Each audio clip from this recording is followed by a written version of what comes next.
Здравейте, мили хора! Мога да ви пожелая само щастие, любов и благоденствие за новата година.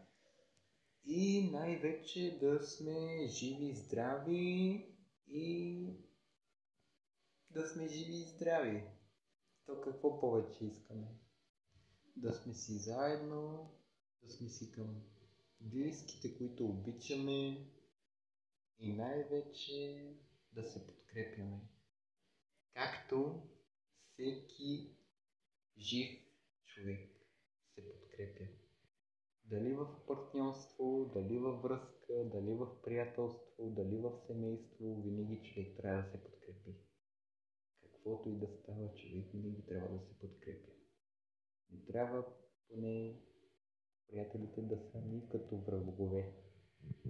Ето, това са така кученцата, да, особено Лорка. Ето,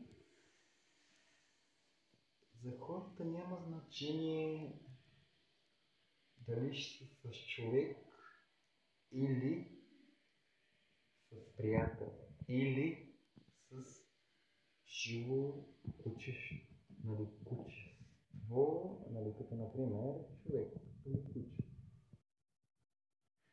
Защото по-хубаво от щастието няма в живота.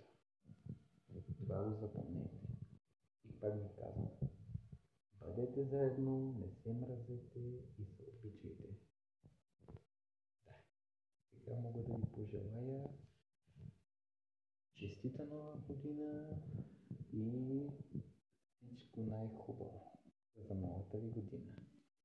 Нали, Лора? Да. Ето. Това е Лорка. Както виждате, пожелахме и новата година. Лора.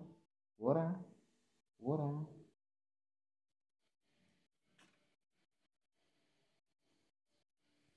Да.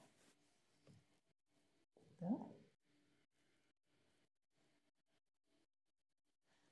Да сме живи, здрави и това е. Нищо повече не искам. Сега ви пожелавам весели и спокойни празници.